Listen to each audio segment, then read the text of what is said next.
Pray you meet no storm, no fire, and no Bjarmians. That was the old warning Norse sailors whispered before heading east. Storms could sink a ship, fire could wipe out a crew, but the Bjarmians, they were something darker, something no one dared explain. Hidden in the frozen forests of the far north, this mysterious people stood against the Vikings at the height of their power. They didn't have longships, they didn't have numbers, but they had something far more terrifying: traps, silence, and a kind of warfare the Vikings had never faced before. So who were these people that struck fear into the fiercest warriors of the north? And why did their name vanish into silence, remembered only in whispers and forgotten graves? Far beyond the edges of Viking maps, between the icy rivers of northern Finland and the Kola Peninsula, lived a people who almost seemed like ghosts. The Bjarmians were never a mighty empire. They were a small, hidden community scattered in the frozen tundra. Yet somehow they remained fiercely independent throughout the entire Viking Age. The sagas describe them as hunters and traders, but always with an edge of unease. They lived in silence, close to the forests, close to the snow, and close to the shadows. To outsiders, it was like they belonged to the land itself, untouched by fire, untouched by conquest. But the Bjarmians weren't just survivors. They had mastered something the Vikings feared most, turning the brutal northern wilderness into a weapon. And when Viking raiders dared to step onto their lands, they never forgot what happened next. The Bjarmians fought with a style that seemed almost supernatural. They didn't clash head-on like Viking warriors. Instead, they waited. They watched. And when the moment came, they struck with cold precision. They cut down trees to block escape routes, isolating Viking groups in the dark woods. They set traps in the snow, pits lined with oil or sharpened stakes, hidden just beneath the surface. One saga speaks of the infamous fire sleep in the year 995, when the Bjarmians lured invaders into a snowy valley, only to ignite hidden oil pits that turned the snow into fire, and the ice itself could become a weapon. In winter, Vikings were tricked onto frozen lakes, only for the Bjarmians to shatter the surface with axes. Dozens of men vanished beneath the ice, swallowed by the black water, never seen again. It wasn't just war, it was terror, and the message was clear. Once you entered Bjarmian land, you would not leave it alive. But their true advantage wasn't just strategy, it was the strange and deadly weapons they carried. The Bjarmians' weapons were as unsettling as their tactics. Their arrows, for example, were unlike anything the Vikings had seen. The shafts were feathered in a way that silenced their flight, so a man could be struck down without ever hearing the shot. The arrowheads, forged from light but razor-sharp metal, could pierce through chainmail and even the thick furs the Norse wrapped themselves in. Their boots hid retractable bone spikes, giving them silent grip on ice that made their movements almost animal-like.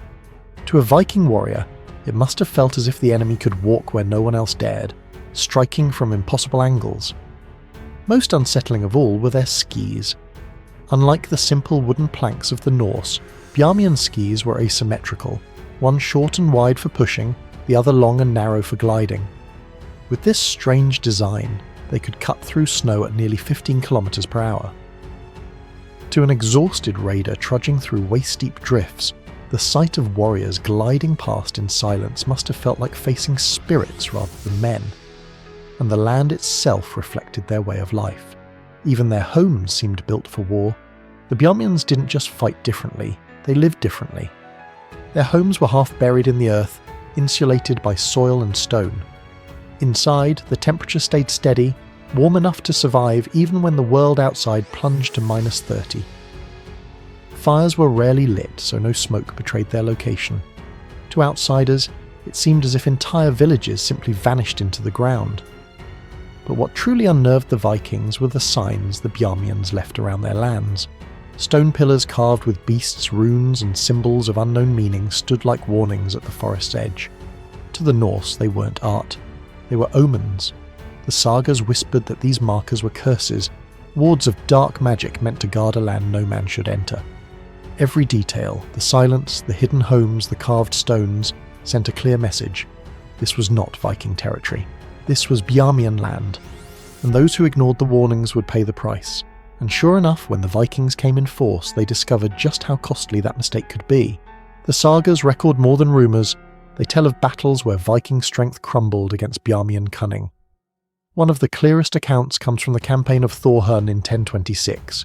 He led 3 longships and 300 warriors into Bjarmian territory, expecting an easy raid. At first, things seemed calm, trade was offered, gifts exchanged. But when the Norse tried to seize a sacred site, the Bjarmians unleashed a sudden ambush. Only one ship ever returned. The crew was so reduced in number that children had to help steer it home. Archaeology confirms the story. Near the White Sea, a mass grave was found with 40 Viking warriors, many struck from behind, evidence of a deadly ambush in the forests, and then there was the fire sleep. Around the year 995, the Bjarmians lured an invading force onto a frozen lake, then lit oil-filled pits hidden under the snow. Walls of flame rose up, trapping the Vikings as archers rained death from the woods. One saga recorded it in chilling simplicity. Half of them never returned. These defeats didn't just cost lives. They scarred Viking memory, and they forced the Norse to adapt. The painful defeats in Bjarmian lands left deep marks on Viking culture. Burial sites near the region reveal something striking. Warriors began to carry far more protective charms than elsewhere, as if magic itself was needed to face the Bjarmians. Their armour also changed. Helmets with full face masks became more common, shielding the eyes and mouth from silent arrows. Extra padding appeared on the back and sides, places where ambushers were most likely to strike. These changes were rare in the Viking world, but near Bjarmian territory they became necessary.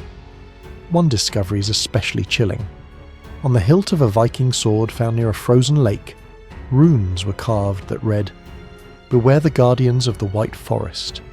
It was a sign that the Norse didn't just see the Bjarmians as enemies, they saw them as something beyond human, keepers of a land that was never meant to be conquered, and their fear only deepened when they learned how strange the Bjarmians' way of life truly was. What unsettled the Vikings most wasn't only the way the Bjarmians fought, it was the way they lived. Their society broke every rule the Norse believed in. Women held power, joined in the hunt, and even led warriors into battle. The Varangian chronicler once wrote with disbelief, "The women here shoot arrows as well as the men." Their burial customs were even stranger. Instead of burning their dead or burying them with weapons, the Bjarmians preserved their bodies, arranging them according to star maps. To the Norse, this was more than unusual. It was terrifying, a glimpse into a culture they couldn't understand. It seemed as if the Bjarmians lived not just in the wilderness, but under the influence of some greater, otherworldly order. The legends that spread painted the land itself as cursed. To step onto Bjarmian soil wasn't just to face danger, it was to cross into a forbidden zone where the rules of the living no longer applied. Yet for all the fear, the Vikings could never stay away completely. Because the Bjarmians had something too valuable to ignore. For all the blood spilled in the forests, the Vikings and Bjarmians still found ways to deal with each other. But even here, things were done differently. Archaeology reveals trade posts unlike any others in the north. 2 entrances, a central fire pit, and no space for face-to-face contact. The Bjarmians practiced silent trade. One side would leave goods, withdraw, and wait. The other would come later, leave something of equal value, and vanish. No words, no trust, only silence. And what they traded was staggering. In 1989, a Bjarmian winter post was uncovered with over 1,700 silver coins from Arabia, Byzantium, and the Baltic. This was no isolated tribe. They were part of a vast network stretching across continents.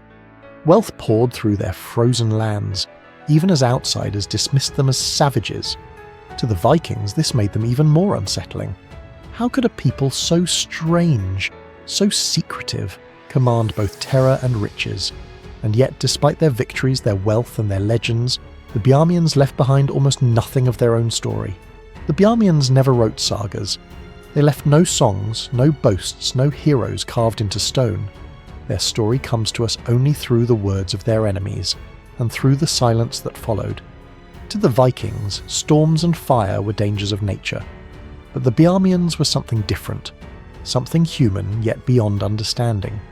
They fought without fear, lived in ways that seemed alien, and vanished as quietly as they appeared.